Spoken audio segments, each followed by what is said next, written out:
Ayan yung boss na laging galit sa Pasko. Palibhasa, mukhang wala namang pamilya. Parang kutsilyo yung bumao ng mga salitang yon sa dibdib ng bilyonaryong sanay sa yaman pero ulila sa pagmamahal. Taon-taon, Pasko na naman. Mag-isa, malamig, walang nag-aabang. Kaya nang imbitahan siya ng kanyang katulong na makipasko sa probinsya, tinanggap niya. Kahit pinamaliit ng iba ang buhay na yon. Pero sa bahay na butas ang bubong at sa tawanan ng mahihirap, may isang bagay na masasakit pa sa lahat ng insulto. Ang lumang litrato, isang mukha, at isang katotohanang magpapatigil sa kanyang paghinga. Mahahanap ang matagal nang hinahanap.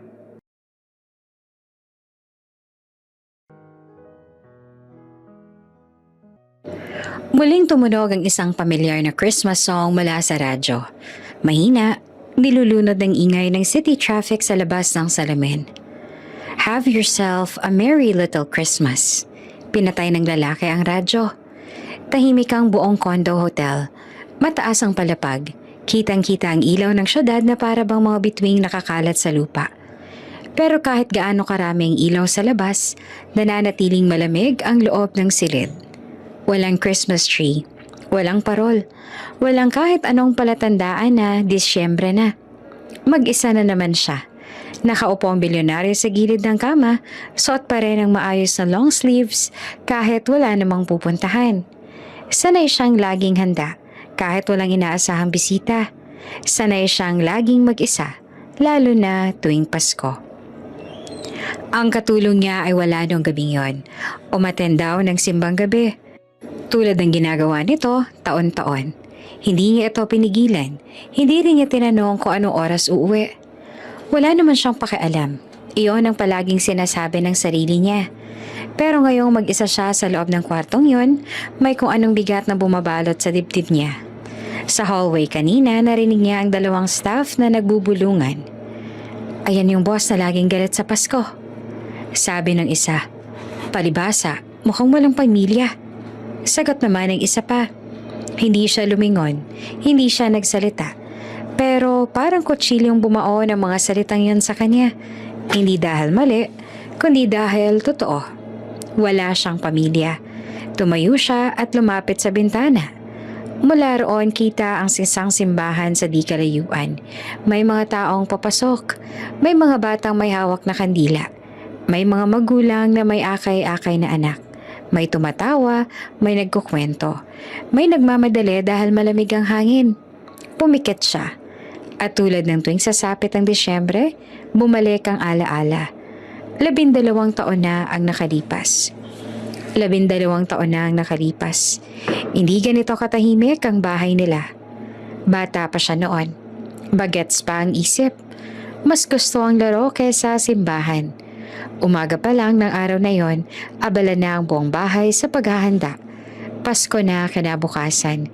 May kaunting handa sa kusina. May mga regalong nakatago sa cabinet.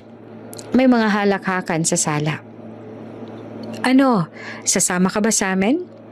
Tanong ng nanay niya habang nag-aayos ng damit. Umiling siya, hindi man lang tumingin. Mamaya na, maglalaro muna ako. Anak, Pasko. Sabat ng tatay niya, kahit ngayon lang. Pero matigas ang ulo niya noon. Mas gusto niyang manatili sa kwarto, hawak ang laruan. Walang pakialam sa oras. Ang bunso nilang kapatid, ang maliit niyang sister, ay masayang-masayang nakabihis. Hawak ang kamay ng nanay nila. Kuya, sama ka na. Pakiusap nito na nangingintab ang mga mata. Hindi siya tumingin. Hindi niya alam na iyan na pala ang huling pagkakataon.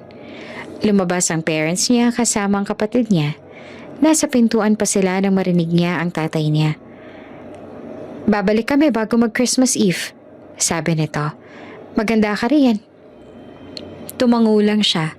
Abala pa rin sa nilalaro. Lumipas ang oras. Hapon, gabi. Isa-isang naupos ang kandila sa sala. Dumilim ang paligid. Umupo siya sa hapag. Hinihintay ang pagbalik nila. Iniisip niyang baka natagalan lang sa simba. Baka may dinaanan. Hanggang sa mag-alas 9. Mag-isa pa rin siya. Hanggang sa mag-alas 11. May kumatok na sa pinto. Hindi iyon ang tunog na inaasahan niya. Hindi iyon ang boses ng tatay niya. Hindi ang tawa ng nanay niya. Hindi ang maingay na boses ng kapatid niya. 2 pulis ang nasa labas. At isang pangungusap ang tuluyang sumira sa mundo niya. May aksidente raw sa lake. Nahulog ang sasakyan ng magulang niya. Na-recover ang katawan ng nanay at tatay niya, pero ang bunso nilang anak, hindi natagpuan.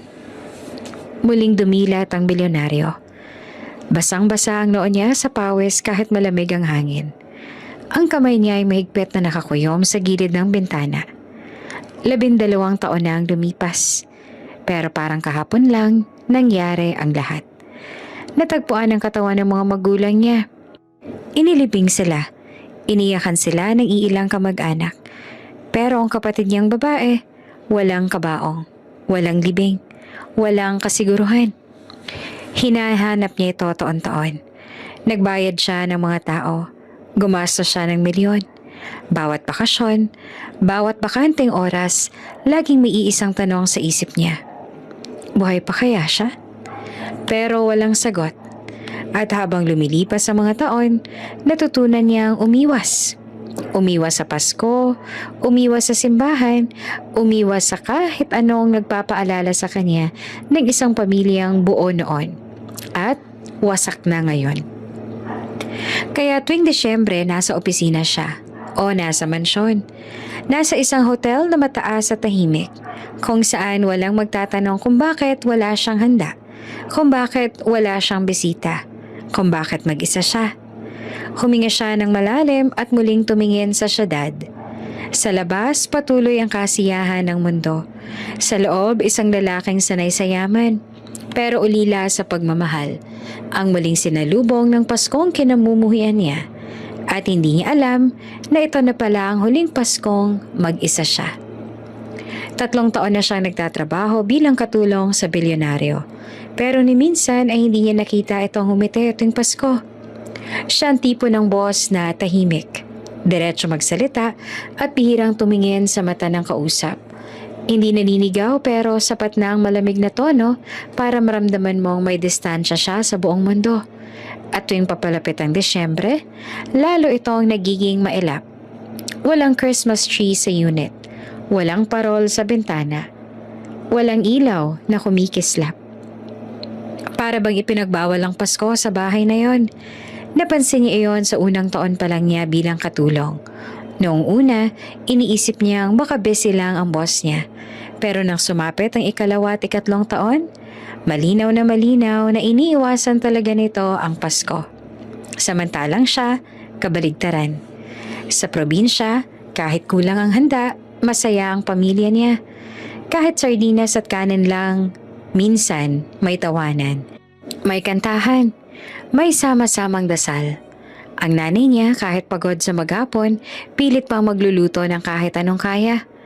Ang tatay niya kahit masakit ang likod, maglalabas ang gitara kapag gabi na.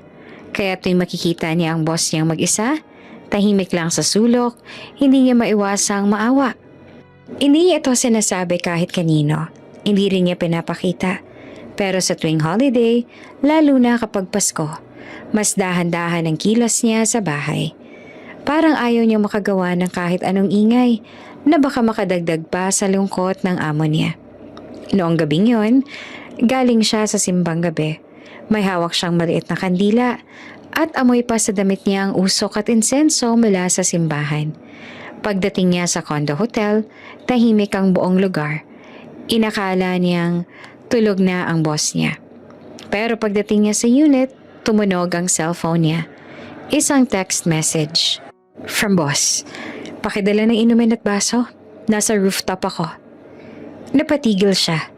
Hindi madalas mag-text ang boss niya at lalong hindi sa ganitong oras. Saglit siyang nag-alinlangan pero agad din siyang kumilos. Kumuha siya ng bote at 2 baso at saka umakyat sa rooftop. Nandoon niya ang boss niya. Nakaupo sa gilid, nakaharap sa city lights. May hawak na baso. May laman na ang bote sa tabi niya.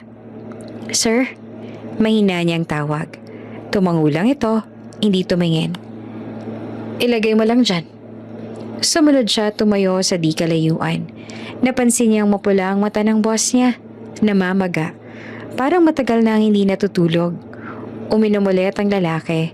Diretso, parang gustong lunurin ang sarili sa alak.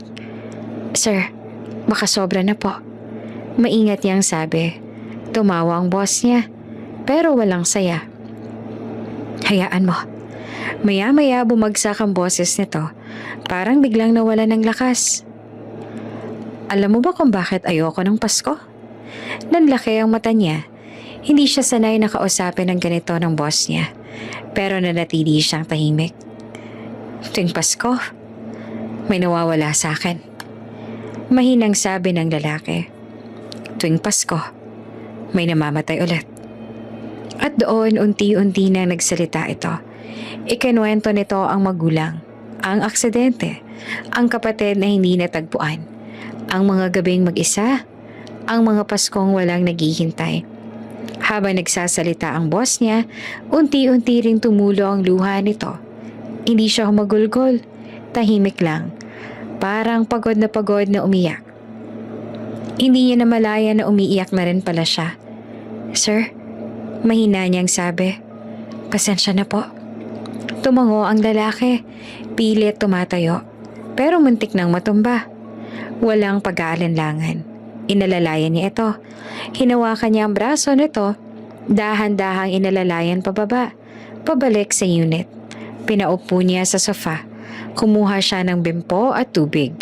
Pinunasan ng noon nito. Sir, pahinga na po kayo, sabi niya. Sumandalang lalaki, pumikit. Kunwari lasing na lasing. Pero alam niya, hindi ito tulog. Hindi ito walang malay. Alam ng boss niya ang lahat. At alam din niya na gusto lang talaga nitong umiyak ng gabing yun. Nang hindi hinuhusgahan. Habang pinupunasan niya ang mukha nito, napansin ng lalaki ang mga kamay niyang magaspang. Ang mga matang puno ng malasakit. Sa loob ng 3 taon, ngayon lang niya tunay na tiningnan ang katulong niya. Hindi lang siya mabait, maganda rin. Pero hindi yung bastos na ganda. Yung ganda ng taong may mabuting puso. Muntik nang dumampi ang labi nila sa isa't isa nang biglang natauhan ng lalaki. Tumayo siya bigla. Salamat. Malamig nito ang sabi. Parang bumalik sa dati. Pwede ka nang magpahinga. Nagulat siya pero tumango. Opo, sir. Pag-alis niya, naiwan ang bilyonaryo sa sofa. Nakatingin sa kisame, hawak ang dibdib. Sa loob ng mahabang panahon, sa unang pagkakataon, may isang taong hindi siya iniwan sa gitna ng Pasko. At hindi niya alam kung bakit, pero ayaw niya nang muling mag-isa. Maaga siyang nagising kinabukasan. Hindi dahil sa alarm, kundi dahil sa pakiramdam na parang may naiwan siyang bukas sa pinto sa loob ng dibdib niya. Isang pintong matagal nang nakasara. Umupo ang bilyonaryo sa gilid ng kama. Tahimik na nakatingin sa sahig. Mabigat ang ulo niya. Pero mas mabigat ang alaala ng nagdaang gabi. Ang rooftop, ang alak, ang luha. At ang babaeng tahimik lang na umaalalay sa kanya nang hindi nagtatanong. Hindi nang husga. Tumayo siya at nag-ayos. Bumalik siya sa dati niyang anyo. Malinis, maayos. Walang bakas ng kahinaan. Sa kusina, nadatnan niya ang katulong na naghahanda ng almusal. Simpleng pagkain lang, gaya ng palagi. Good morning po, sir. Bati nito na parang walang nangyari kagabi.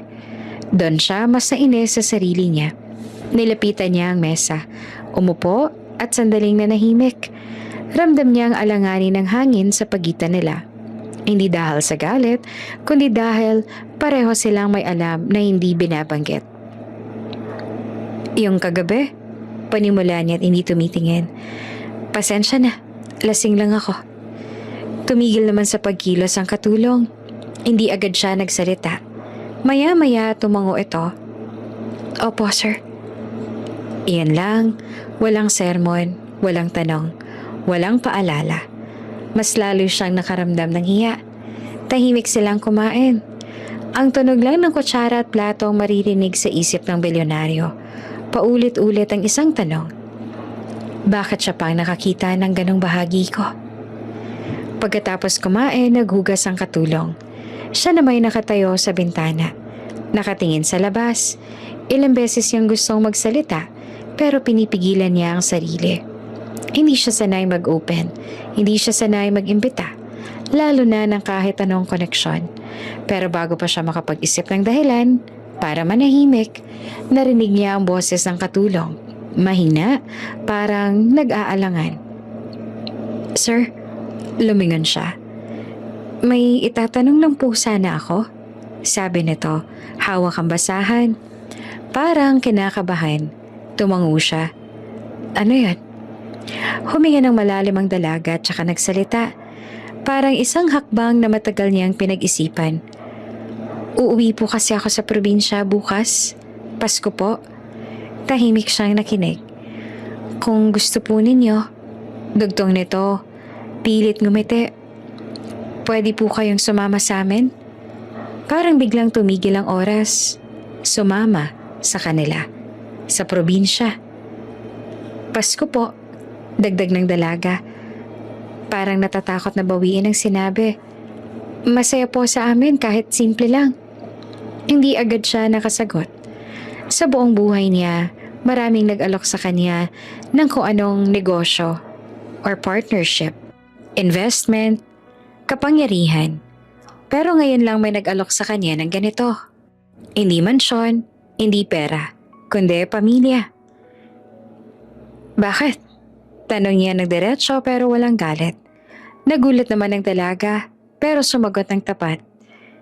"Kasi po, palagi po kayong mag-isa tuwing Pasko." May kung anong kumirot sa dibdib niya. "Hindi niyo po deserve mag-isa." Dugtong nito, mas matatag ang boses. "Kahit isang beses lang po." Matagal siyang tumahimik. Sa loob ng isip niya, nag-aaway ang dalawang boses. Ang isa sinasabing huwag makialam, huwag pumasok sa buhay ng iba, huwag nang umasa. Ang isa naman mahina pero malinaw. "Subukan mo." Hindi niya alam kung gaano katagal siyang nakatayo roon. Ang alam lang niya, sa unang pagkakataon, may naghihintay ng sagot niya. Hindi bilang boss, kundi bilang tao. "Anong sasabihin ng pamilya mo?" Tanong niya sa wakas. Ngumiti naman ang dalaga. Totoo at mainit. "Masaya po sila. Mahilig po sila sa bisita." Isang pamilya na mahilig sa bisita. Isang pamilya na hindi niya kailanman naranasan mula nang mawala ang sarili niya. "Hindi ako sanay sa ganyan." Maingat niyang sabi. "Opo," sagot ng dalaga. "Pero baka kako po pwede niyong subukan?" Muling tumingin ang bilyonaryo sa bintana. Sa labas may mga batang naglalaro. May mga taong may bitbit na regalo. May mga ngiting hindi binibili ng pera. Sa loob ng ilang segundo, nakita niya ang sarili niya. Bata pa, naghihintay sa sala. Umaasang babalik ang pamilya niya. At ngayon, may isang taong nag-aalok sa kanya ng bagong Pasko. "Sige," bigla niyang sabi. Nanlaki ang mata ng dalaga. "Po, sasama ako." Ulit niya. Mas malinaw. "Kung okay lang." Hindi napigilan ng dalaga ang ngiti niya. Opo sir, sobrang okay po." Tumango siya, pero sa loob-loob niya kinakabahan siya. Hindi niya alam kung anong naghihintay sa probinsya. Hindi niya alam kung kaya niya ang ingay, ang siksikan, ang buhay na malayo sa kontrol niya. Ang alam lang niya, sa unang pagkakataon matapos ang 12 taon, may nag-anyaya sa kanya na huwag maging mag-isa sa Pasko at hindi niya iyon tinanggihan. Hindi niya alam kung anong eksaktong oras siya na pagdesisyonan talagang ituloy yun. Basta pagising niya kinaumagahan, hindi niya na tinawagan ng driver niya. Hindi niya inabisuhan ng security team. Hindi rin niya sinabi sa opisina kung saan siya pupunta. Isang simpleng bag lang ang inihanda niya. Ilang damit, wallet, cellphone. Walang mamahaling relo. Walang pangnegosyong papel. Parang may parte ng sarili niya na gustong iwan lahat. Kahit sandali lang. Paglabas nila ng kondo, nagulat ang katulong nang makita siyang hawak ang susi ng kotse. Sir, kayo pong magdadrive? Tanong nito na halatang nag-aalangan. Tumango naman siya. Oo, ayoko may ibang kasama. Hindi na ito umangal. Sumakay lang ito sa tabi niya. Hawak ang maliit na bag na halatang pinag-ipunan ng laman. Tahimik ang biyahe sa simula. Ang makina lang ng kotse at ang mahinang tunog ng radyo ang maririnig. Habang bumabaybay sila palabas ng syudad, unti-unting nababawasan ang ilaw. Ang mga gusali ay napalitan ng mga puno. Ang ingay ay napalitan ng katahimikan. Sa salamin, nakita niya ang refleksyon ng sarili. Hindi ang CEO, hindi ang ambilyonaryo, kundi isang lalaking mukhang pagod. Paminsan-minsan napapatingin siya sa katulong. Tahimik lamang ito, nakatingin sa daan, parang sanay sa mahabang biyahe. May munting ngiti sa labi, hindi dahil sa kanya, kundi dahil sa ideya ng pag-uwi. Malayo pa ba? Tanong niya at sinadyang gawing casual ang tono. Mga 3 oras pa po. Sagot nito. Pasensya na po sir, medyo looban kasi. Umiling siya. Ayos lang. Hindi naman niya alam kung bakit ayos lang. Pero totoo. Sa unang pagkakataon, hindi siya nagmamadali. Walang meeting, walang deadline, walang taong hinihintay niya. At wala ring taong naghihintay sa kanya. Maliban sa pamilyang hindi pa niya kilala. Habang patuloy ang biyahe, may kung anong gaan sa dibdib niya. Parang may tinatanggal na bigat sa bawat kilometro, palayo sa syudad. Gusto niyang isipin na dahil lang iyon sa katahimikan. Pero alam niyang hindi lang yun. Sir, biglang sabi ng katulong. Kung hindi po kayo komportable, pwede naman po kayong bumalik kahit kailan. Ngumiti siya ng bahagya. Hindi ako bumabalik sa mga desisyong ginawa ko. Nagulat ito, pero hindi na nagsalita. Sa totoo lang, wala talaga siyang plano. Hindi niya alam kung ilang araw na siya roon. Hindi niya alam kung anong aasahan. Ang alam lang niya, ayaw niyang mag-isa sa Paskong ito. At sa unang pagkakataon, iyan lang ang sapat na dahilan. Pagpasok nila sa mas makitid na daan, bumagal ang takbo ng kotse. May mga bahay na yari sa kahoy. May mga batang naglalaro sa gilid. May mga taong kumakaway kahit hindi nila kilala ang mga dumadaan. Hindi sanay ang bilyonaryo sa ganitong tanawin. Sa lugar nila, bihirang may bumati ng walang pakay. Napahinto siya sandali sa gilid ng daan. Sir, may problema po? Tanong ng katulong. Wala, sagot niya. Tinitingnan ko lang. Isang batang lalaki ang lumapit. Kumaway, ngumiti. Hindi niya alam kung paano tutugon. Hindi rin siya bumate. Pero hindi nawala ang ngiti ng bata. Sa pag-andar ulit ng kotse, may kung anong kumirot sa kanya. Hindi sakit, kundi panghihinayang. Ganito pala ang mundo sa labas sa mga pader na itinayo ko. Habang papalapit sila sa probinsya, unti-unti niyang nararamdaman ang kaba.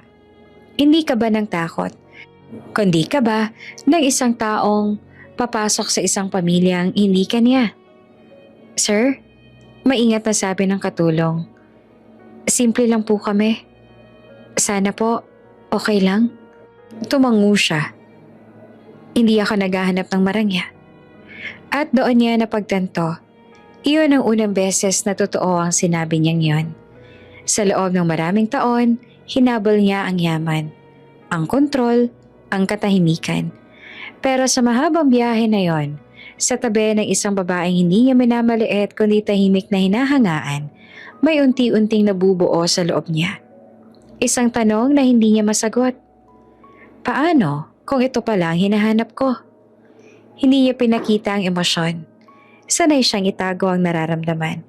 Pero sa bawat sulip niya sa katulong, sa bawat tawanan ng mga batang nadaanan nila, sa bawat punong dinaanan ng kotse, mas lalo niyang naramdaman na ang desisyong ito, kahit walang plano, ay maaaring magbago ng lahat. At hindi niya iyon pinagsisisihan. Huminto ang kotse sa gilid ng isang makitid na kalsada. Walang gate, walang bakod, walang pangalan sa harap. Isang simpleng bahay lang na yari sa pinagtagpi-tagping kahoy at yero. Bago pa man siya tuluyang makababa, napansin na agad ng bilyonaryo ang bubong. May mga bahagi itong kinakalawang at sa isang sulok may malinaw na butas na tinakpan lang ng plastik. Bumaba siya ng sasakyan, dahan-dahan. Sa unang tingin, iyon na ang pinakamaliit na bahay na napasok niya sa buong buhay niya. Lupa ang sahig, hindi sementado, hindi rin pantay. Sa loob, isang bombilya lang ang halatang luma na at maliit na aparador sa sulok. Hindi niya agad alam ang mararamdaman. Hindi ito ang uri ng lugar na kinasanayan niya. Sa mansyon niya, may chandelier, may aircon sa bawat kwarto. May ilaw na otomatikong bumubukas.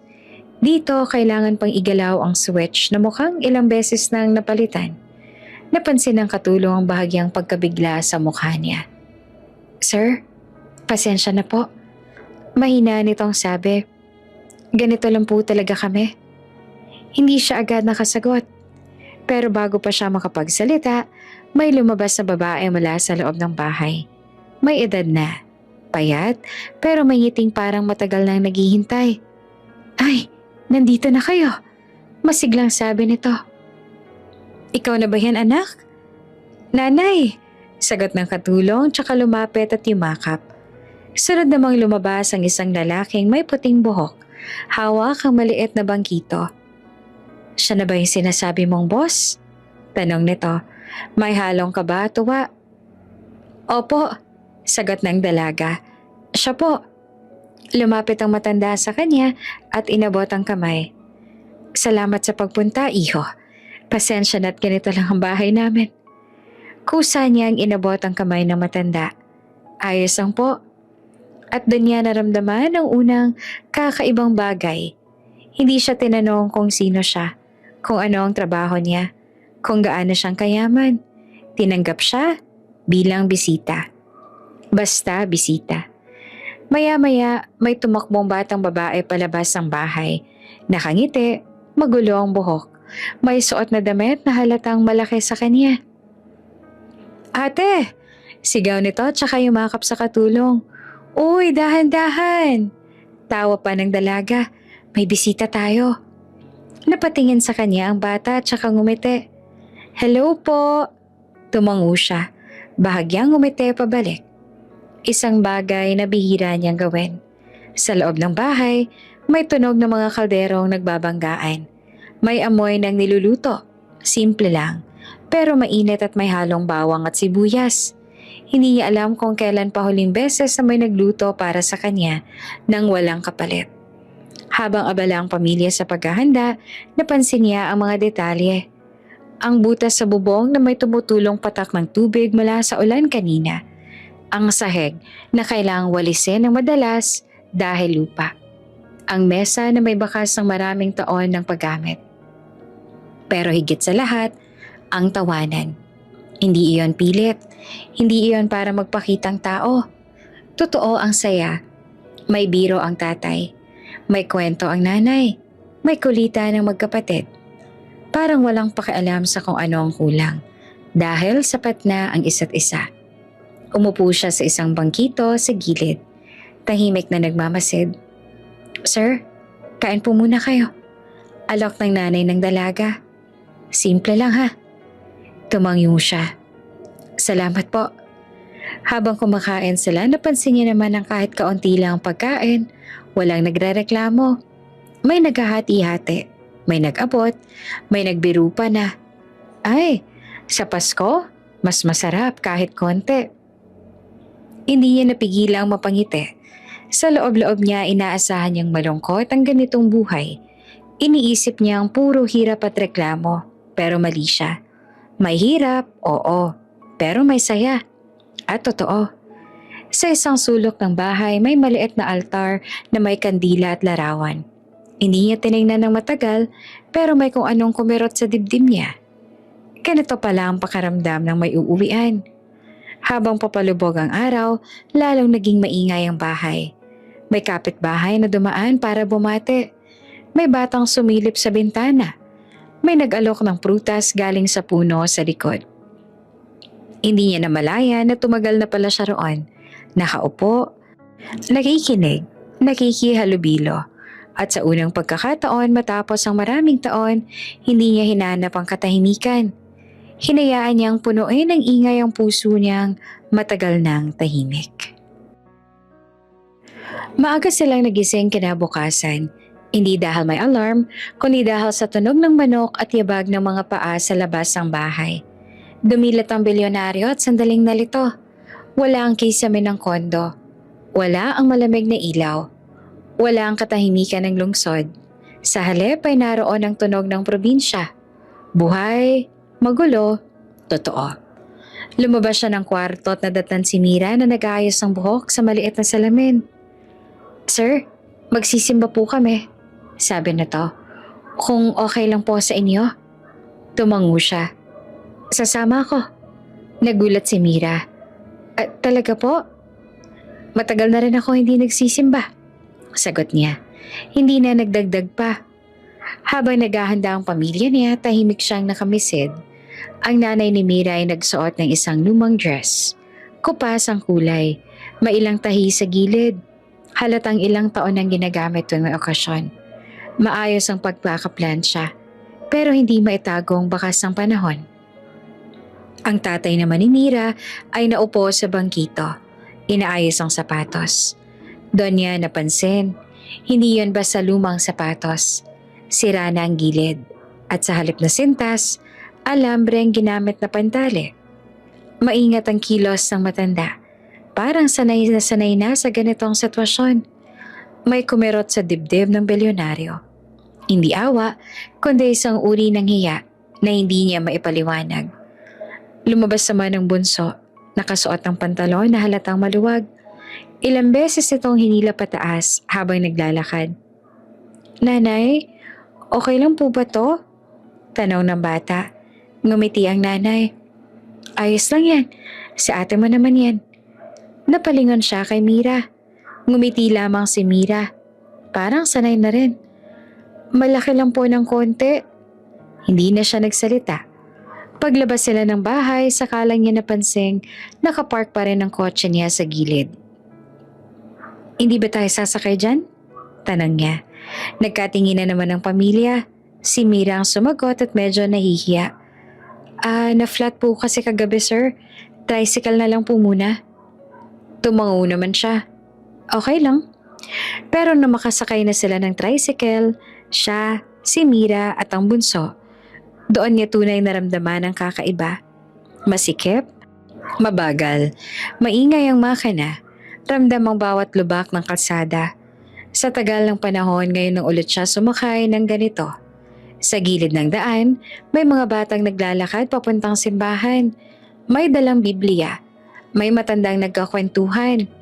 May mga pamilyang magkakahawa kamay. Pagdating nila sa simbahan, simple lamang ito. Walang ingranding disenyo. Walang aircon. May mga bangkong kahoy na makintab na sa tagal na paggagamit. Umupo sila sa gitna. Tahimik siyang nakaupo. Pinagmamasdan ng paligid. Habang nagsisimula ang misa, unti-unti niyang napapansin ang mga detalye. Ang kamay ng tatay ni Mira, magaspang, may mga kalyo. Ang paa ng nanay may tsinelas na halatang ilang beses nang naaayos. Ang bunso nakasandal kay Mira, hawak ang kamay nito. At si Mira nakapikit, taimtim na nagdadasal. Hindi niya alam kung kailan siya napatingin ng matagal kay Mira. Hindi ito ang ganda na nakasanayan niya makita. Hindi makintab, hindi maporma. Pero may kakaibang liwanag. Liwanag ng taong may pinanghahawakang pananampalataya. Sa gitna ng misa, may sandaling natahimik ang simbahan. Isang panalangin para sa pamilya. Biglang sumikip ang dibdib niya. Naalala niya ang sarili. 12 taon na ang nakalipas. Mag-isa sa sala, hinihintay ang pamilyang hindi na babalik. Ngayon, narito siya. Nakaupo sa tabi ng isang pamilyang hindi kanya, pero tinanggap siya na parang isa sa kanila. Pagkatapos ng misa, may mga lumapit para bumate. "Bisita po ninyo?" Tanong ng isang matandang babae kay Mira. Opo," sagot ni Mira. "Boss ko po." Ngumiti naman ang matanda sa kanya. Salamat sa pagsama ha, bihira yan ngayon. Hindi niya alam kung ano ang isasagot. Tumango lang siya. Sa biyahe pa uwi, muling sumakay sila sa tricycle. Mas tahimik na siya ngayon. Ang bawat nakita niya, sapatos, damit, sasakyan, parang unti-unti nag-iwan ng marka sa loob niya. Hindi siya sanay makakita ng ganitong klaseng kakulangan. Pero mas hindi siya sanay makakita ng ganitong klaseng pagtitiis na walang reklamo. Pagdating sa bahay, tumingin siya sa bubong na may butas, sa dingding na manipis, sa sahig na lupa. At sa unang pagkakataon, hindi niya naisip kung paano sila mahirap, kundi kung paano sila nananatiling buo. Pagkatapos ng misa, habang palabas na sila ng simbahan, napansin ng bilyonaryo na may ilang taong palihim na nakatingin sa kanila. May mga bulungan, may mga ngiting may ibig sabihin. "Uy, Mira!" Tawag ng isang babaeng kapitbahay. "Boyfriend mo ba yan?" Bigla namang namula si Mira. Hindi po." Mabilis niyang sagot. Halos pabulong. "Boss ko po yan." Pero parang walang nakarinig. "Bagay kayo." Sabat pa ng isa pa. "Tahimik lang siya. Bagay sa'yo." Naramdaman ng bilyonaryo ang paninigas ang balikat ni Mira. Halatang nahiya ito. Napatingin sa kanya na para bang humihingi ng paumanhin.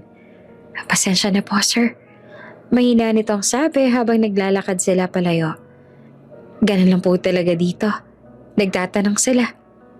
Tigil sana si Mira para magpaliwanag pa, pero bigla siyang inunahan ng bilyonaryo. "Hayaan mo na sila." Napatingin si Mira sa kanya. "Po? Kung tingin nila boyfriend mo ko, hayaan mo." Sagot niya na diretso pero kalmado. Hindi naman kailangang ipaliwanag ang lahat. Nanlaki ang mata ni Mira. "Pero sir, baka po isipin nila." "Hayaan mo silang isipin." Ulit niya na mas mahina na ang boses. Wala namang masama. Hindi agad nakasagot si Mira. Nakayuko lang siya, pilit tinatago ang ngiting ayaw mawala. Ramdam niya ang init sa pisngi niya, pati ang kakaibang tibok ng dibdib niya. "Pasensya na po talaga." Ulit ni Mira na mas mahina. "Ayoko pong mapahiya kayo." Saglit siyang huminto sa paglalakad at tumingin kay Mira. Hindi bilang boss, hindi bilang bilyonaryo, kundi bilang isang taong ayaw nang mag-isa. "Hindi ako napahiya," sagot niya. "Okay lang ako." Tahimik silang naglakad pa uwi. Pero sa bawat hakbang, mas lalong naramdaman ni Mira ang kaba at kilig na hindi niya maipaliwanag. At sa unang pagkakataon, napansin ng bilyonaryo na mas magaan ang dibdib niya. Parang may munting lihim sila na hindi kailangang ipagsigawan. Habang papalubog ang araw, unti-unting napuno ng amoy ng niluluto ang maliit na bahay. Simple lang, walang lechon, walang hamon, walang mamahaling panghimagas. Pero mainit ang singaw ng kanin at may halong bawang at sibuyas ang hangin. Inilatag ng nanay ni Mira ang mesa sa gitna ng bahay. Maliit lang ito. Kasya lang silang sa lahat kung magsisiksikan. Isa-isang naupo ang pamilya. Ang tatay sa dulo, ang nanay sa tabi niya. Ang bunso, katabi ni Mira. Umupo rin ang bilyonaryo, bahagyang alanganin. Hindi siya sanay sa ganitong setup.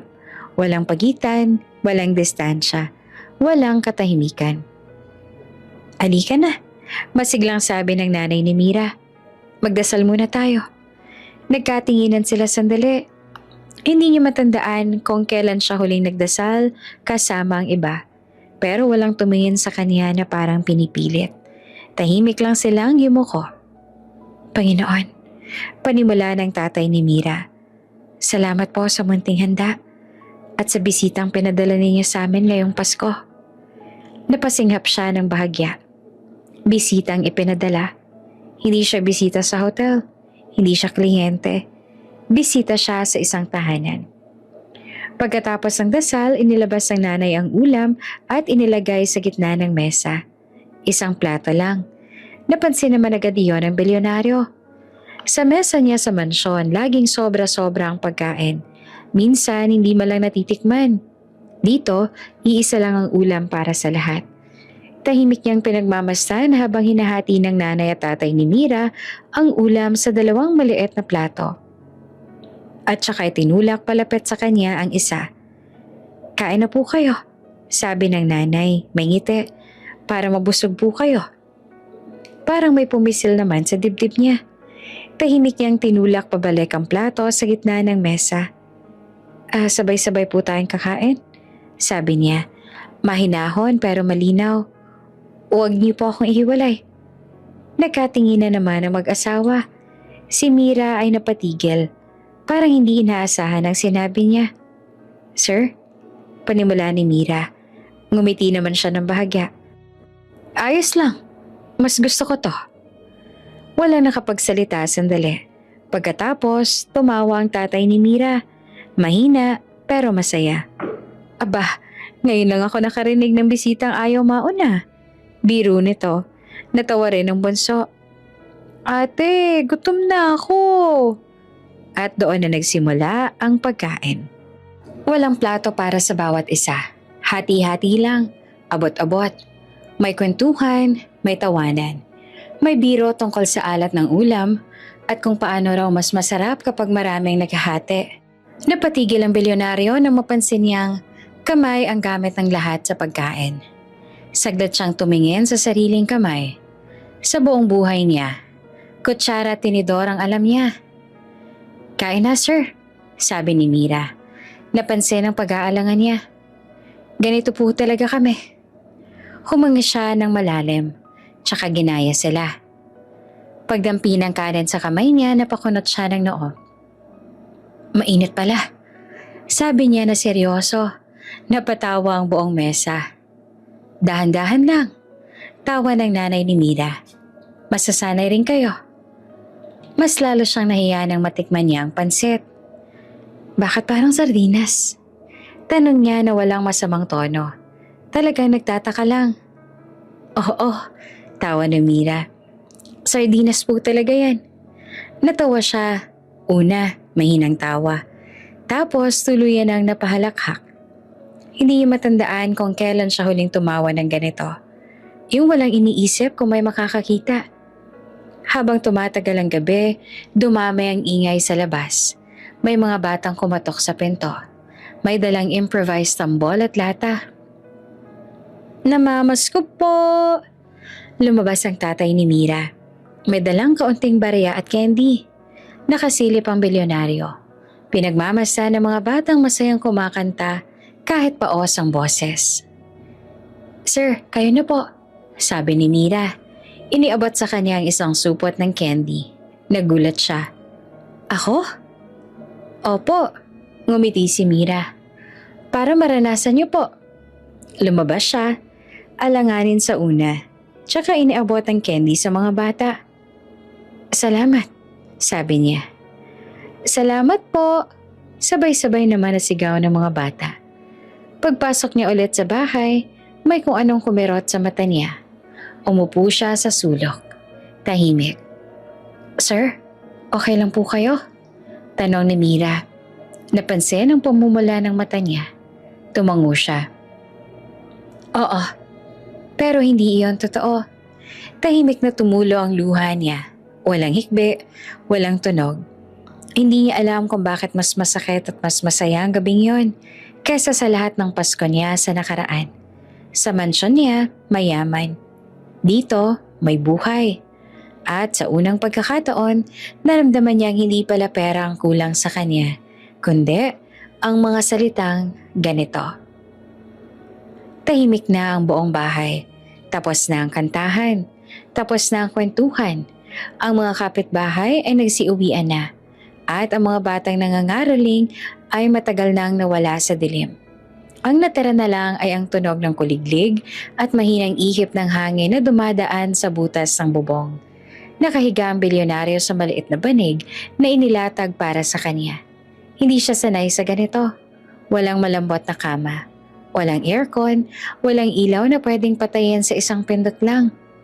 Isang bumbilya lang sa labas ng kwarto ay nagbibigay ng kaunting liwanag. Pumikit siya. Sa una, tahimik ang isip niya. Pero maya-maya, unti-unting bumalik ang bigat. Parang alon na hindi mo mapipigilan. At doon nagsimula ang panaginip. Muli niyang nakita ang daan patungong lake. Madilim ang paligid, basa ang kalsada. Naroon ang sasakyan ng mga magulang niya. Unti-unting lumulubog sa tubig. Narinig niya ang sigaw ng nanay niya. Ang boses ng tatay niya. At sa gilid, isang batang babae. Basa ang buhok, nanginginig, umiiyak sa dilim. Kuya, mahinang tawag nito. Sinubukan niyang lapitan, pero parang lumalayo ang bata sa bawat akbang niya. Lumubog ang paligid sa tubig at naramdaman niyang hinihila rin siya pababa. Kuya, huwag mo akong iwan. Bigla siyang napabalikwas. Hingal na hingal siya. Basang-basa ng pawis ang noo. Nakaupo siya sa banig. Mahigpit ang hawak sa dibdib. Pilit humihinga. Muling bumalik ang pakiramdam ng gabing yon. Yung gabing may kumatok sa pinto at binago ang buong buhay niya. Hindi niya napigilan ang sarili.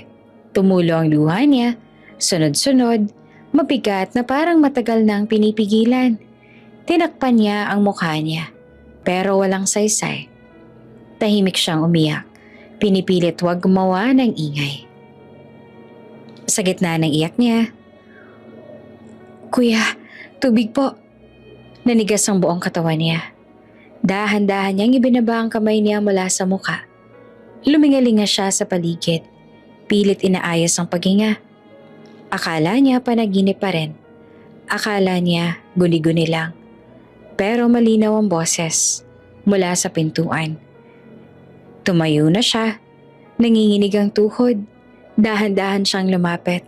Tsaka sinilip ang labas. Nandoon ang bunso na si Mira. Hawak ang maliit na baso. Nakatayo sa may pinto. Inaantok, magulo ang buhok. Pero malinaw ang mukha. Kuya, ulit ng bata, mahina. Pwede po bang makahingi ng tubig? Parang may pumutok sa loob ng dibdib niya. Hindi siya agad nakagalaw. Hindi siya agad nakapagsalita. Sa loob ng ilang segundo, ang nakita niya ay hindi ang batang nasa harap niya, kundi ang kapatid niyang nawala. 12 taon na ang nakalipas. Lumunok siya. Oo, sagot niya na paos. Sandali lang. Kinuha niyang petsyel at nagsalin ng tubig. Inabot niya sa bata. Nanginginig ang kamay niya. Ininom iyon ng bata. Dahan-dahan. Salamat po kuya, sabi nito. Tsaka ngumiti ng bahagya. Kuya, hindi niya maalala kung kailan siya huling tinawag ng ganon.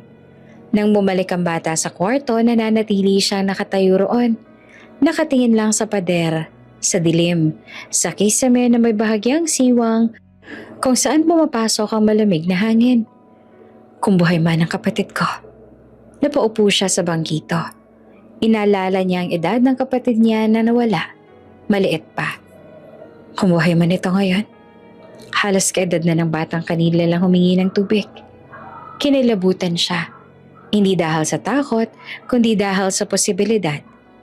Sa loob ng maraming taon, hinanap niya ang kapatid niya sa mga papel, sa litrato, sa mga listahan ng nawawala. Pero ngayong gabi, sa isang bahay na hindi niya inaasahang puntahan, may isang batang tumawag sa kanya ng kuya at muling binuksan ang sugat na akala niya ay sanay na siyang dalhin. Humiga siyang muli, pero hindi na siya pumikit. Sa labas, narinig niya ang mahinang boses ni Mira na kinakausap ang bunso. May lambing, may pag-aalaga, may buhay. At sa unang pagkakataon matapos ang 12 taon, isang tanong ang gumulo sa isip niya. Hindi bilang bilyonaryo, kundi bilang kapatid. Paano kung mas malapit pala kaysa sa inaakala ko? Madilim pa nang magising ang buong bahay sa isang sigaw. Masakit ang dibdib ko. Napabalik ko si Mira mula sa pagkakahiga. Tumakbo siya palabas ang kwarto at nadatnan ng tatay niya na nakaupo sa bangkito. Hawak ang dibdib. Namumutla ang mukha at basang-basa ng pawis ang noo. Tay? Sigaw na Mira. Nanginginig ang boses. Anong nangyayari sa'yo? Hindi naman agad makasagot ang matanda. Pilit lang humihinga. Para bang bawat hinga ay may kaakibat na sakit. Lumabas din ang nanay niya, halatang naguguluhan at takot. Diyos ko, sabi nito na nanginginig ang kamay. Anong gagawin natin? Bago pa tuluyang magpanik ang lahat, lumabas ang bilyonaryo mula sa kwarto. Gising na siya. Parang may naramdaman na siyang hindi tama kahit bago pa ang sigaw. Isang tingin lang sa matanda, alam na niya. Atake sa puso. Sabi niya at diretso pero kalmado. Kailangan natin siyang madala sa ospital ngayon na. Pero paano? Panimula ng nanay ni Mira. Nangingilid ang luha. Hindi na siya naghintay ng sagot. Lumapit siya sa tatay ni Mira at maingat na binuhat ito. Parang walang bigat. Nagulat si Mira. Sir, ako na lang po. Wag. Putol niya. Ako na. Mabilis silang lumabas ang bahay. Sa labas, nagising na ang ilang kapitbahay. Nagtataka sa ingay. May nag-alok ng tulong. May nagmungkahin ng tricycle. Pero umiling ang bilyonaryo. Kotse, sabi niya. Sa akin. Hindi na nagtanong si Mira. Sumakay sila agad. Ang tatay niya sa likod, hawak-hawak ang dibdib. Ang nanay niya naman ay katabi. Umiiyak na hindi mapigilan. Si Mira ay nakaupo sa harap. Nanginginig ang kamay. Paulit-ulit na nagdarasal sa isip. Habang minamaneho ng bilyonaryo ang kotse, ramdamang bilis. Pero hindi pa dalos-dalos, kontrolado. Parang sanay na sa mga emergency, pero ngayon, mas personal. Sir, mahina si Mira. Pilit pinipigilan ng luha. Pasensya na po kayo, nadamay pa po kayo. Hindi siya lumingon. Walang pasensya, pamilya mo yan. Parang may tumama sa dibdib ni Mira sa salitang pamilya. Pagdating sa ospital, agad nilang sinugod ang matanda sa emergency room. May mga nurse na sumalubong. May doktor na nagtanong. Bago pa man makapagsalita si Mira, nauna na ang bilyonaryo. Ako ang sasagot, sabi niya. Lahat. Nagulat ang nurse. Kayo po ang... Ako, ulit niya, nang walang pagdadalawang isip. Habang dinadala ang tatay ni Mira sa loob, napaupo si Mira sa bangko sa labas. Umiiyak siya ng tuluyan. Hindi na napigilan. Ang nanay niya ay hawak-hawak ang rosaryo. Paulit-ulit ang dasal. Umupo ang bilyonaryo sa tabi ni Mira. Hindi siya sanay sa ganitong sitwasyon. Pero hindi rin siya umatras. Ayos lang, sabi niya na mahinahon. Andito tayo. Lumipas ang mga minuto na parang oras. Walang nagsasalita. Ang tanging maririnig lang ay ang yabag ng mga paa at tunog ng makina sa loob ng ospital. Sa isip ni Mira, bumabalik ang lahat ng takot. Paano kung mawala ang tatay niya? Paano ang nanay niya? Paano ang bunso? Maya-maya lumabas ang doktor. Naagapan po, sabi nito. Buti na lang at nadala agad. Kailangan lang pong i-monitor. Parang nabunutan ng tinik si Mira. Napahagulgol siya. Humawak sa braso ng bilyonaryo nang hindi namamalayan. Salamat po, sabi niya. Halos hindi na marinig. Hindi ko po alam kung paano namin kayo babayaran. Mahinang umiling ang lalaki. Hindi kailangang bayaran. Tumingin siya sa pinto ng kwarto kung nasaan ang tatay ni Mira. Sa sandaling yon, bumalik sa isip niya ang gabing 12 taon na ang nakalipas. Ang ospital, ang malamig na ilaw. Ang salitang wala na. Ngayon may pagkakataon siyang gawin ang hindi niya nagawa noon. At hindi niya iyon palalagpasin. Nanatili sa ospital ang tatay ni Mira ng ilang araw para sa obserbasyon. Araw-araw si Mira ang nagbabantay. Halininan sila ng nanay niya. Tahimik lang siya sa tabi ng kama ng ama. Pinupunasan ang noon nito. Inabot ang tubig. Kinakausap kahit madalas ay nakapikit lang ang matanda. Halatang pagod pero pilit nagpapakatatag. Samantala, may iba namang nangyari sa labas ng ospital. Isang bagay na hindi alam ng pamilya ni Mira. Maagang umalis ang bilyonaryo isang umaga. Hindi siya dumiretso sa opisina. Sa halip, bumalik siya sa bahay sa probinsya, mag-isa. Oops! May break muna.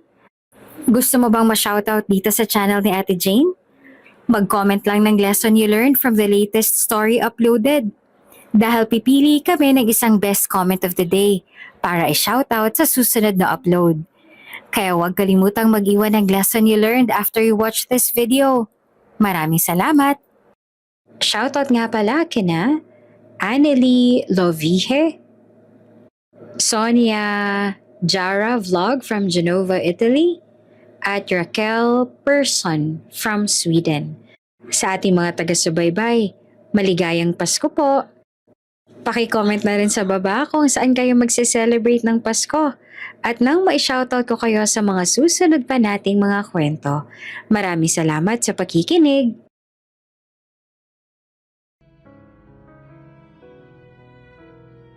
Pagdating niya roon, saglit siyang tumayo sa tapat ng bahay. Pinagmamasan ang bubong na may butas, ang dingding na manipis, ang kable ng kuryenteng nakakabit kung saan-saan. Tahimik siyang huminga ng malalim. Hindi na dapat ganito. Tumawag siya sa isang tao. Isa lang, walang mahabang paliwanag. May bahay na kailangang ayusin. Sabi niya, ngayon na. Ilang oras lang ang lumipas, dumating ang mga tao. Karpentero, elektrisyan, may dalang gamit. Tahimik silang nagtrabaho. Walang tanong, walang paliwanag sa mga kapitbahay na nagtataka. Tinanggal ang serangyero sa bubong, pinalitan ng bago. Inayos ang dingding na may siwang, nilinis ang kable. Nilagyan ng maayos na ilaw sa loob ng bahay. Hindi na iisang bombilya lang. Habang ginagawa iyon, nakatayo lamang ang bilyonaryo sa gilid. Hindi siya naguutos. Hindi siya nagmamadali. Tinignan niya lang ang bawat bahagi ng bahay na unti-unting nagbabago. Sa bawat pukpok ng martilyo, may kung anong gumagaan sa dibdib niya. Hindi to mansyon. Hindi to proyekto. Hindi to donasyon. Isa lang itong tahanan na ayaw niyang makitang pinapasok ng ulan. Pagbalik ni Mira at ng nanay niya mula sa ospital kinahaponan, napahinto sila sa tapat ng bahay. Nanlaki ang mata ni Mira. Nanay, bahay ba natin yan? Tanong niya. Halos hindi siya makapaniwala. Maayos na ang bubong. Wala nang mga butas. May ilaw na maliwanag sa loob. May bagong kable na maayos ang pagkakaayos. Hindi ito marangya, pero matibay. Ligtas at malinaw na inayos ng may malasakit. Diyos ko, bulong ng nanay ni Mira. Anong nangyari? Tumayo ang bilyonaryo sa may pintuan, tahimik. Sir, napatakbo si Mira palapit sa kanya. Kayo po bang? Tumango siya. Kailangan lang ayusin. Hindi naman napigilan ni Mira ang luha. Pero sir, hindi po namin. Hindi to utang. Putol niya ng mahinahon. At lalong hindi to bayad. Tumingin siya sa loob ng bahay at saka muling tumingin kay Mira. Ayoko may pamilya na mabasa sa ulan. Wala nang nasabi si Mira. Yumakap siya bigla. Hindi niya napigilan ang sarili. Saglit lang, parang natakot na baka lumabis. Pero hindi siya tinulak palayo ng bilyonaryo. Hinayaan lang niya. Sa loob-loob niya, matagal niya nang gustong maramdaman ang ganitong klase ng yakap. Hindi dahil sa awa, kundi dahil sa pag-unawa. Pagdating ng gabi, umuwi sila sa ospital para bantayang muli ang tatay ni Mira. Habang naglalakad sa hallway, tahimik si Mira, pero ramdam ang lalim ng pasasalamat niya. Sir, bigla niyang sabi, hindi ko po alam kung paano ko po kayo pasasalamatan. Tumigil siya sandali. Hindi mo kailangan. Naglakad silang magkatabi. Walang salita, pero may pagkakaintindihan. Sa isip ng bilyonaryo, malinaw ang isang bagay. Hindi niya ito ginagawa bilang boss ni Mira. Ginagawa niya ito dahil sa isang pamilyang minsan niyang pinangarap na sana ay nailigtas niya noon. At ngayon, may pagkakataon siyang wag nang maulit ang pagkawala. Hindi niya iyon sasayangin. Tahimik ang bahay ng araw na yon. Nasa ospital pa rin ang tatay ni Mira. Stable na pero kailangan pa rin bantayan. Si Mira at ang nanay niya ay naroon. Halin-hinang nagbabantay. Naiwan ang bilyonaryo sa bahay. Mag-isa. Sa unang pagkakataon mula nang dumating siya sa probinsya. Hindi siya sanay sa ganitong katahimikan. Pumasok siya sa loob ng bahay at tumingin sa paligid. Malinis na ang sahig. Maayos na ang ilaw. At wala ng mga siwang sa dingding. Pero kahit inayos ng pisikal na anyo ng bahay, ramdam pa rin niya ang bigat ng mga kwento na nakabaon sa bawat sulok. May nakita siyang maliit na kahon sa ilalim ng aparador. Luma, yari sa karton. May bahid ng alikabok. Hindi niya alam kung bakit niya yon pinulot. Parang may humili lang sa kanya. Binuksan niya ang kahon. Sa loob ay may ilang dokumento. Resibo, lumang ID, ilang papel na kupas na ang tinta, may rosaryo, may punit na sobre, at sa pinakailalim, isang maliit na litrato. Dinampot niya iyon ng marahan. Larawan niyo ng isang sanggol. Nanlambot ang tuhod niya. Napaupo siya sa bangkito. Hawak ang litrato na para bang baka maglaho kapag hinigpitan niya ang kapit. Maliit pa ang bata sa litrato. Maputi ang balat, bilugan ang pisngi. May munting nunal sa may kilay. Isang nunal na kabisado niya. Isang nunal na nakita niya sa bawat lumang litrato ng kapatid niyang babae bago ito nawala. Hindi. Mahina niyang bulong. Pinagmasdan niya ang litrato. Pilit hinahanap ang pagkakaiba. Pero habang tumatagal, lalo lang nagiging malinaw ang katotohanan. Hindi to kahawig lang. Ito ang eksaktong mukha ng kapatid niya. Ang hugis ng mata, ang linya ng ilong, ang maliit na ngiti kahit sanggol pa lamang. Parang may humigpit sa dibdib niya. Parang naubusan siya ng hangin. Ilang segundo siya nakaupo roon. Walang galaw, walang tunog. Para bang natigil ang mundo. Paano napunta rito ang litrato ng kapatid ko? Tumayo siya, nanginginig ang kamay at sinuri ang likod ng litrato. May sulat, kupas na ang tinta, pero mababasa pa rin. Araw na iniligtas ka. Napapikit siya. Biglang bumalik sa isip niya ang lahat. Ang panaginip niya, ang batang umiiyak sa dilim. Ang bunso ni Mira na tumatawag sa kanya ng kuya. Ang edad, ang mga taon na lumipas.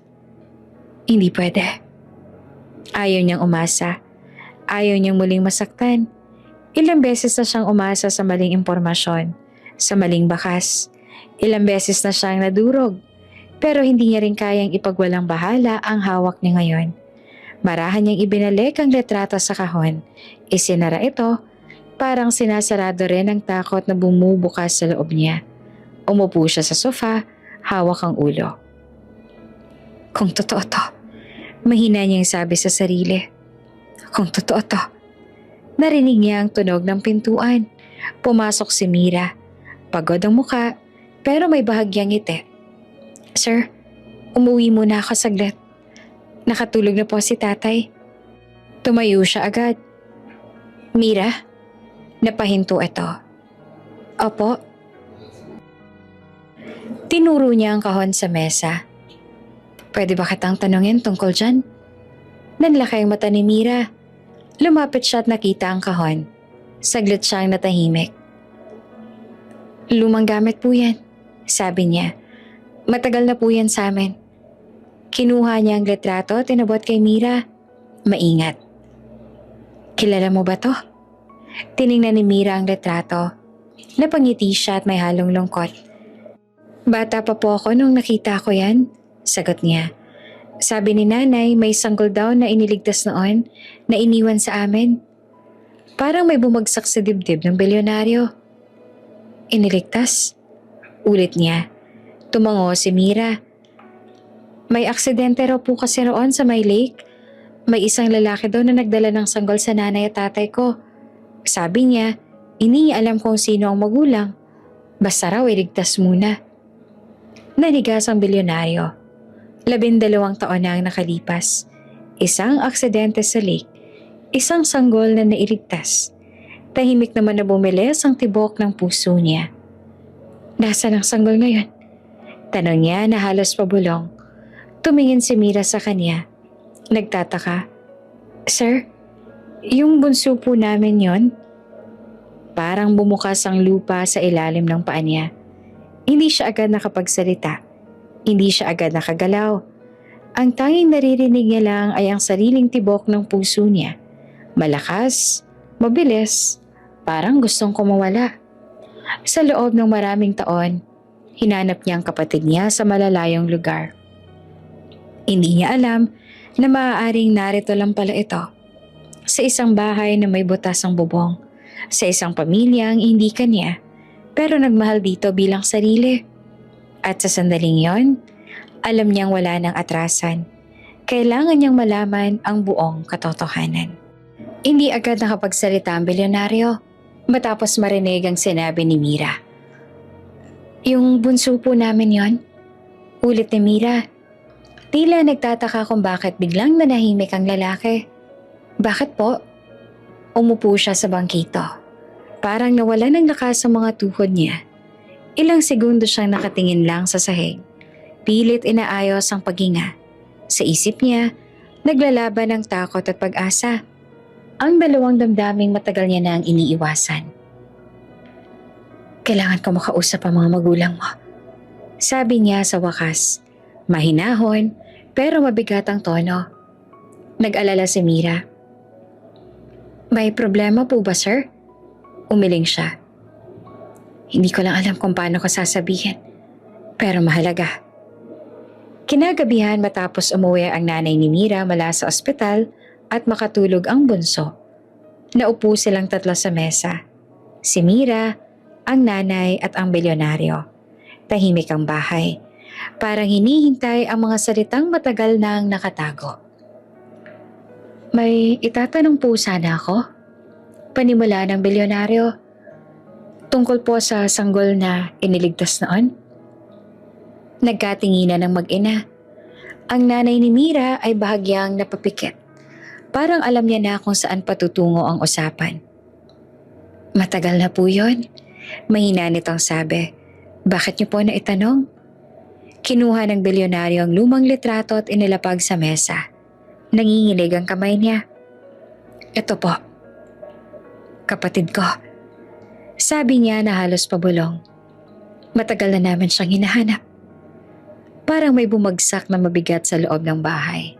Napaupo ang nanay ni Mira. Hawak ang dibdib. Diyos ko. Bulong nito. Kaya pala. Nanay? Nagguguluhang tanong ni Mira. Huminga ng malalim ang babae at saka nagsimulang magsalita. Dahan-dahan, parang binubuksan ng isang sugat na matagal nang tinakpan. 12 taon nang nakakaraan. Simula nito.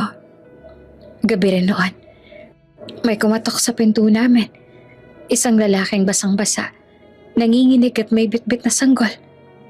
Napatingin ang bilyonaryo. Tutok na tutok sa bawat salita. Sabi niya may aksidente daw sa lake. Hindi niya alam kung nasa ng mga magulang ng bata. Wala raw oras mag-isip, kailangan lang iligtas. Napaluha ang babae. Iniwan niya ang sanggol sa amin. Umalis siya kaagad. Hindi na namin siya nakita. Tinanong po ba ninyo kung sinong mga magulang? Tanong ng bilyonaryo. Pilit pinipigil ang emosyon. Umiling ang babae. Wala na pong oras. At wala na rin kaming paraan noon para maghanap. Mahirap lang kami. Wala kaming koneksyon. Ang alam lang namin, may batang kailangang alagaan. Tahimik na umiyak si Mira. Inilagaan po namin siya. Dugtong ng nanay niya. Pinalaki bilang sariling amin. Minahal namin. Hindi namin inisip na may naghahanap pala. Tumango ang bilyonaryo. Hindi po namin natagpuan ang katawan ng kapatid ko, sabi niya, kaya hindi kami tumigil sa pag-asa. Nagkatinginan sila. Walang galit sa mga mata ng lalaki. Pagod lang. Pagod na umasa. Pagod na maghanap. Kung alam lang po namin, umiiyak na sabi ng nanay ni Mira. Hindi namin siya itatago. Hindi namin siya ipagkakait. Hindi niyo po siya tinago, sagot niya agad. Iniligtas niyo po siya. Tumahimik ang lahat. Sa loob ng ilang segundo, parang huminto ang mundo. Parang may nabuong katotohanan na masyadong malaki para agad tanggapin. Sir, mahinang sabi ni Mira. Ibig po bang sabihin? Hindi niya agad masabi ang salita. Tumango ang bilyonaryo, nangingilid ang luha. Posible, sagot niya. Pero kailangan pa nating makasiguro. Kinabukasan, bumisita sila sa ospital para kamustahin ang tatay ni Mira. Doon, habang nakaupo sa tabi ng kama ng matanda, muling inulit ng bilyonaryo ang tanong. Tahimik na tumango ang tatay ni Mira. Totoo, mahina nitong sabi. Naalala ko ang gabing yan. Basang-basa ang sanggol. Nanginginig. Hindi namin alam kung sino ang magulang. Pero hindi namin kayang pabayaan. Humigpit ang hawak ng bilyonaryo sa gilid ng kama. Salamat po, sabi niya na buong puso. Kung hindi po dahil sa inyo. Hindi niya na tinapos ang pangungusap. Paglabas sila ng kwarto, tahimik silang naglakad ni Mira sa hallway. Halatang mabigat ang iniisip ng dalaga. Sir, tanong nito. Kung sakali pong totoo, huminto siya at hinarap si Mira. Walang magbabago sa pagtingin ko sa inyo. Sabi niya, kung ano man ang mangyari, utang ko sa pamilya mo ang buhay ng kapatid ko. Napaiyak si Mira. Natakot po ako, amin niya. Baka mawala siya sa amin. Huminga ng malalim ang bilyonaryo. Hindi ko siya kukunin sa inyo. Sabi niya ng tapat. Gusto ko lang katotohanan. Sa unang pagkakataon, naniwala si Mira sa kanya. Hindi bilang boss, kundi bilang kapatid na matagal na ang nawawala. At sa gabing iyon, sa isang bahay na minsang butas ang bubong, unti-unting lumilinaw ang isang katotohanang kayang magwasak o magbuo ng isang pamilya. Hindi naging madali ang mga sumunod na araw. Tahimik ang bahay, pero ramdamang bigat ng hinihintay na sagot. May mga sandaling nagkukulong ang bilyonaryo sa kwarto, nakaupo sa gilid ng kama. Hawak ang cellphone pero hindi makatawag. Sa bawat segundo may tanong sa isip niya na ayaw niyang bigkasin. Paano kung hindi totoo? Si Mira naman pilit ang ngiti sa tuwing magkakasalubong sila. Sa likod ng katahimikan niya, naroon ang takot. Takot na baka magbago ang lahat kapag lumabas na ang katotohanan. Takot na baka mawala sa kanila ang bunso. Dinala nila ang bata sa isang klinika sa pinakamalapit na bayan. Tahimik lang ang bunso. Hawak ang kamay ni Mira. Ate, bakit po tayo nandito? Tanong ng bata. Check up lang. Sagot naman ni Mira. Pilit na kalmado. Hindi na sila nagpaligoy-ligoy pa. Isang blood sample, ilang papeles, ilang perma, at isang tanong na matagal nang gustong sagutin ng bilyonaryo. Habang hinihintay ang resulta, bumalik sila sa bahay. Dumaan ang Pasko at bagong taon na parang panaginip. May saya, pero may kaba. Tuwing titingin ng bilyonaryo sa bunso, may kirot at pag-asa sa dibdib niya. Tuwing tatawag sa kanyang opisina, hindi niya sinasagot. Mas mahalaga ang hinihintay niya ngayon. Dumating ang araw ng resulta. Magkasama silang bumalik sa klinika. Ang bilyonaryo, si Mira, ang nanay at tatay niya. Tahimik ang lahat. Kahit ang hangin ay parang nag-aabang. Lumabas ang doktor, may hawak na envelope. Sir, sabi nito, nakuha na po ang resulta. Tumayo ang bilyonaryo. Ramdam niya ang panginginig ng tuhod niya. Ilang beses na siyang humarap sa malalaking desisyon sa negosyo, pero wala ni isa ang kasing bigat nito. Binuksan ng doktor ang papel at tumingin sa kanya. Positive, sabi nito. Magkapatid po kayo. Parang gumuho ang mundo niya. Hindi siya agad nakapagsalita. Hindi siya agad nakagalaw. Ang tanging naramdaman niya ay ang init ng luha na biglang pumatak sa pisngi niya. Sunod-sunod, walang pigil. Lumapit siya sa bata. Lumuhod sa harap nito. Nanginginig ang kamay niya habang hinahaplos ang ulo ng bunso. Hindi ka nawala. Bulong niya na halos hindi marinig. Natagpuan na rin kita. Kuya? Tanong ng bata na naguguluhan pero hindi takot. Tumango siya, umiiyak. Oo, kuya mo ako. Napahagulgol si Mira. Tinakpan niya ang bibig niya, pilit pigilan ng iyak pero wala na siyang magawa. Ang nanay at tatay niya ay nagyakapan. May luha, may lungkot, may ginawa. Lumapit ang tatay ni Mira sa bilyonaryo. Kung kailangan niya siyang kunin, panimula nito. Nanginginig ang boses. Agad naman siyang umiling.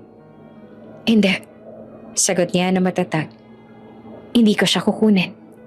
Kapatid ko siya. Pero anak niya rin siya. Napaupo ang tatay, napahagulgol. Salamat. Sa labas ng klinika, tumigil ang bilyonaryo at huminga ng malalim. Sa loob ng 12 taon, ngayon lang siya nakaramdam ng ganitong klase ng pagod. Yung pagod na may kapalit na kapayapaan. Lumapit si Mira sa kanya. Sir, mahina nitong sabi. Hindi ko po alam kung anong sasabihin. Tumingin siya kay Mira, sa babaeng tahimik na nagbukas ang pinto ng buhay niya nang hindi niya namamalayan. Salamat, sagot niya. Sa lahat. Umiling si Mira, umiiyak pa rin.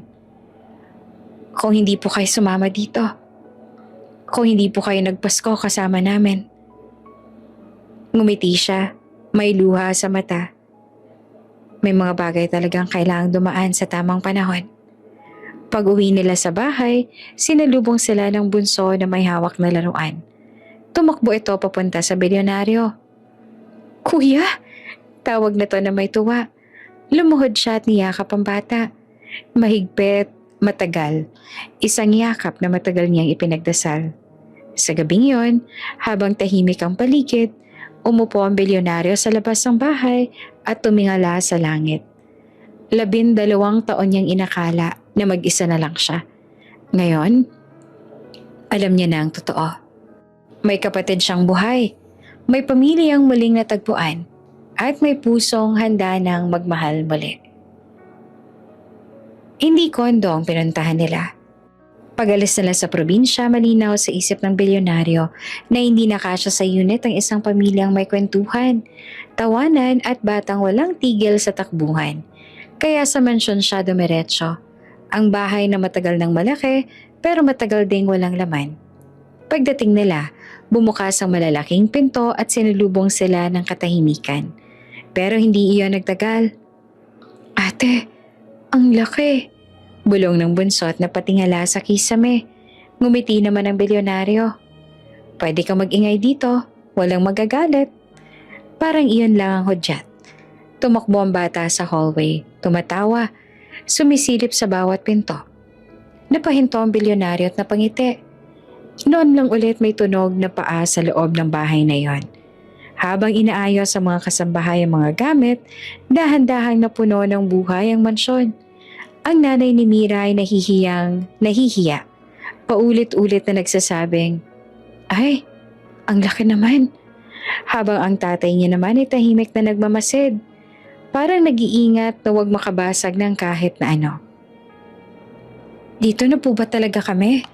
Tanong ng nanay ni Mira. Tumango ang bilyonaryo. Oo, para magkakasama. Sa sala naupo si Mira. Tahimik, pinagmamasdan ng paligid. Lumapit ang bilyonaryo at naupo sa tabi niya. Hindi ka ba komportable? Tanong niya. Ngumiti si Mira. Komportable po. Naninibago lang. Sa akin din. Sagot niya. Pero gusto ko. Kinabukasan, unang umaga sa mansyon sa New Year ang hinahandaan. Walang ingranding handa pero may plano. May listahan ng bibilhin. May tanong kung anong lulutuin. May batang nagtatanong kung pwede bang magpuyat sa bisperas. Kuya, sigaw ng bunso, pwede po ba ako magpuyat sa New Year? Pwede, sagot niya. Pero ikaw ang gigising ng mas maaga kinabukasan. Natawa ang lahat. Habang nagkakape sila sa veranda, napansin niya ang tahimik si Mira. Nakatingin ito sa hardin. Parang may iniisip. Anong iniisip mo? Tanong niya. Nag-alinlangan si Mira. Baka po, masanay kayo sa ganito. Tapos magbago. Hinawakan niya ang kamay ni Mira na maingat. Hindi pilit. Mira, napatingin siya. Wala nang po at opo sa akin, sabi niya. Ayoko na. Namula naman si Mira. Hindi ako sanay. Masasanay ka rin, sagot niya na may ngiti. Mula noon, unti-unti nang nagbago ang tono ng mga araw. Sa umaga, sabay silang nag-aayos ng plano para sa New Year. Kung anong lulutuin, kung sino ang gigising ng maaga, kung saan ilalagay ang mesa. Sa hapon, magkasabay silang nagbabantay sa bata habang naglalaro sa hardin. Hindi ka marunong humabol, tukso ni Mira minsan. Teka lang, tawa niya. Hindi ako pinalaki sa habulan. Obvious, sagot naman ni Mira sabay tawa. Sa gabi, naglalakad sila sa hardin. Tahimik, malamig ang hangin. May mga bituin sa langit. Doon, unti-unting nagiging malinaw ang nararamdaman nila. Hindi dahil sa utang na loob, kundi dahil sa araw-araw na pagpiling manatili. Natatakot ka ba? Tanong niya minsan. Oo, sagot ni Mira. Tapat. Ako rin, amin niya. Pero ayokong umatras. Sa bisperas ng New Year, nagtipon sila sa mesa. Simple lang, pero kompleto. May tawanan, may kwento ng nakaraang taon. May plano para sa susunod. Walang selebrasyong magarbo, pero may pag-asa. Pagpatak ng 12:00, sabay-sabay silang nagbilang. 10, 9. Sa huli, may palakpakan, may yakapan, walang paputok, pero may saya. Lumapit siya kay Mira, mahina ang boses. Salamat. Salin, tanong ni Mira. Sa pagbubukas ng taon ko. Sagot niya. Nagkatinginan sila. Walang pangako, walang salita. Pero sapat na ang tinginan para malaman na may bagong simula. Sa mansyong minsang malamig, may init na ngayon. At sa lalaking minsang nag-iisa, ay hinaharap na siyang handang harapin kasama ang mga taong pinili niyang maging pamilya. Hindi dumating ang pag-ibig na may sigawan o dramatikong eksena. Dumating ito sa mga umagang sabay silang nagkakape. Sa mga hapon na magkasama silang nag-aasikaso ng bata. Sa mga gabing tahimik na naglalakad sila sa hardin. Walang kailangang ipaliwanag. Isang umaga, nadatnan ni Mira ang bilyonaryo sa kusina. Nakapulupot ang manggas. May hawak na kutsara. Halatang nahihirapan. Anong ginagawa mo? Tanong ni Mira, pigil ang tawa. Sinusubukan kong magluto. Sagot niya na seryoso. Pero mukhang susuko na ako. Tumawa si Mira at lumapit. Hindi ganyan, ako na. Tumabi siya kay Mira. Pinanood ang bawat galaw. Doon niya napagtanto na hindi siya masaya dahil may nagluluto para sa kanya. Kundi dahil may kasama siyang gusto niyang pagmasdan araw-araw. Hindi niya na pinigilan ang sarili. Mira, bigla niyang sabi. Sagot naman ito na abala pa rin. Mahal kita. Natigil si Mira.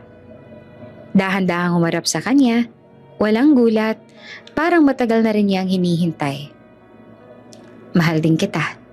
Sagot ni Mira na mahina pero buo.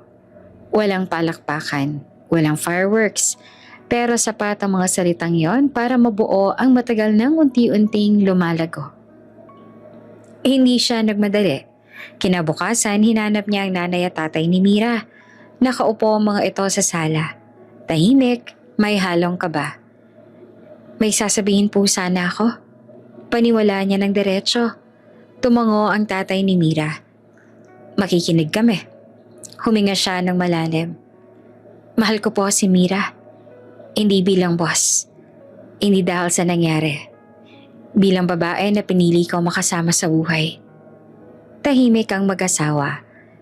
Umihingi po ako ng pahintulot. Dagdag niya. Hindi ko siya kukunan sa pamilya niya. Gusto ko lang maging bahagi. Nagkatinginan ng nanay at tatay ni Mira. May luha sa mga mata. Matagal na naming alam. Sabi pa nito. Sa paraan ng pag-aalaga mo, sa respeto mo. Tumango ang tatay. Kung masaya siya, masaya na rin kami. Lumabas si Mira mula sa hagdanan.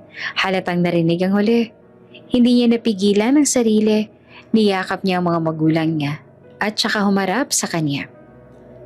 Salamat, sabi niya sa nanginginig na boses. Salamat sa pagtitiwala, sagot niya. Hindi ang grande ang kasal. Isang maliit na simbahan, ilang upuan, ilang taong mahalaga. Si Mira simple lamang ang suot. Walang alahas na mamahalin. Ngunit malinaw ang ngiti. Siya naman ay walang titulo, walang yabang. Lalaking handang mangako. Nandoon ang pamilya ni Mira. Nandoon ang kapatid niyang matagal niyang hinanap. Ngayon ay nakangiti, may hawak na bulaklak. Kuya, bulong ng bata bago magsimula ang seremonya. Masaya ka na ba? Lumuhod siya sandali para magpantay ang tingin nila. Oo, sagot niya. Dahil nandito ka. Sa altar magkatabi silang tumayo ni Mira. Walang drama, walang luha. Hanggang sa dumating ang sandaling kailangan na nilang magsabi ng pangako. Pipiliin kita, sabi niya. Araw-araw. Hindi dahil kailangan, kundi dahil gusto ko. Pipiliin din kita, sagot ni Mira. Kahit tahimik, kahit mahirap, kahit masaya. Nagpalakpakan ng mga tao. Mahina pero totoo. Pagkatapos ng kasal, nagtipan sila sa mansyon. Hindi para makpakitang yaman, kundi para magsalo-salo. May tawanan, may kwentuhan. May batang tumatakbo sa sala. Habang papalubog ang araw, lumabas siya sa veranda kasama si Mira. Sa loob, maririnig ang ingay ng pamilyang minsang inakala niyang wala na. Kung hindi ka nag-imbita noon, sabi niya, baka mag-isa pa rin ako. Ngumiti si Mira. Kung hindi ka sumama, baka hindi rin natin natagpuan ang lahat. Hinawakan niya ang kamay ni Mira. Tahimik silang tumingin sa loob, sa kapatid, sa mga magulang, sa bagong simula. Sa harap ng bagong taon, mahina niyang binulong. Hindi sa langit, kundi sa mga taong nasa harap niya. Sa wakas, natagpuan ko rin kayo. At sa unang pagkakataon, alam niyang totoo iyon. Hindi bilang bilyonaryo, kundi bilang kapatid, asawa, at taong may tahanan.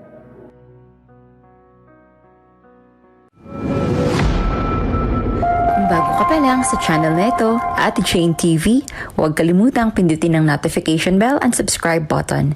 Sana po hindi naman malaking abala sa inyo ang pagpindot ng subscribe button dahil ang kapalit po nito ay ang pagsuporta para makapag-produce ng mga libreng stories sa mga channels ni Ate Jane. Maraming salamat!